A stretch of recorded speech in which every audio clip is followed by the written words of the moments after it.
spot with Peter Huntoon on Lefferts Pond, and I've never been here before. It's beautiful. Wondering if anyone would arrive, waiting for that added to the anticipation that I always have before I paint. A little bit of nervousness, a little bit of anticipation of what could happen. Off we go. This cart is my latest innovation. I have all this bulky stuff that you'll see set up in a little while, and I've tried a couple of different methods of carrying it. So I found this plastic container that is perfect for bulky junk, and I went to Home Depot and got some attachments so I could strap it to the detachable cart. So far so good. This is the maiden voyage right here. My original plan was to paint on the Chittenden Reservoir side, and it was just too cold and too windy right off the lake. So we came over here to Lefferts Pond, and this is a much better composition for today.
We started out with a cloudy day, and then the sun peeped out, which changes your palette of colors from cools to warms. In a cool light situation, everything's diffused. There's not a lot of shadow. Now the shadow and light are becoming much more dramatic.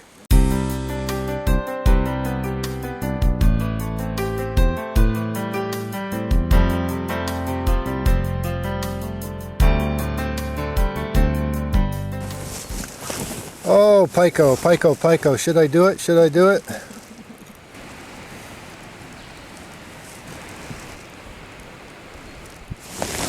Why not?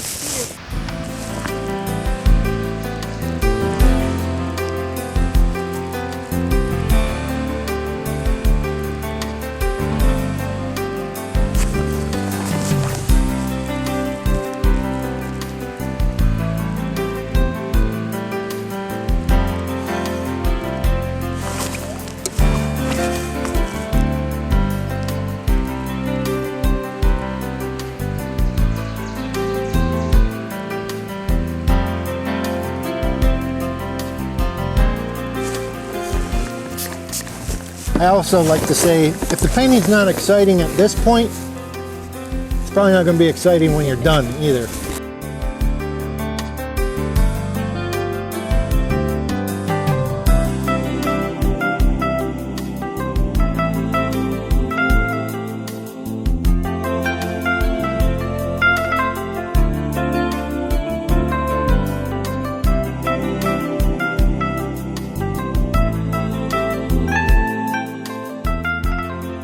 But I'd never met Peter myself, and I wanted to come up and watch him work. I've always admired his work, and it was really interesting to come up and see how he put his painting together. Just watching Peter paint is amazing. And, you know, I've never watched someone live do a watercolor like that.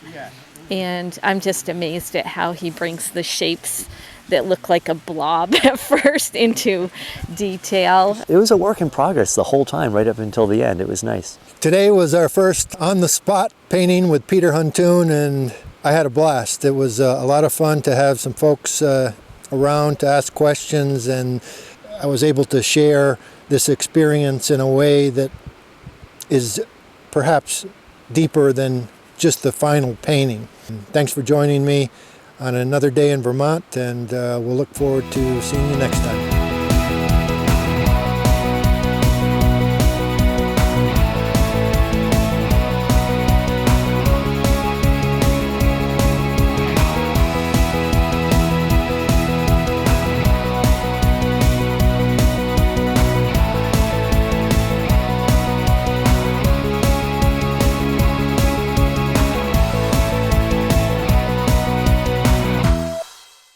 Perhaps it's a myth or a dream that suddenly you have this fully realized idea and it's just a matter of putting it down. Way more often it's a one step at a time journey. The hardest task today is deciding not what to paint, but what not to paint. I'm drawn to this tractor against that barn. You're stopping to smell the roses, right? Definitely. All right.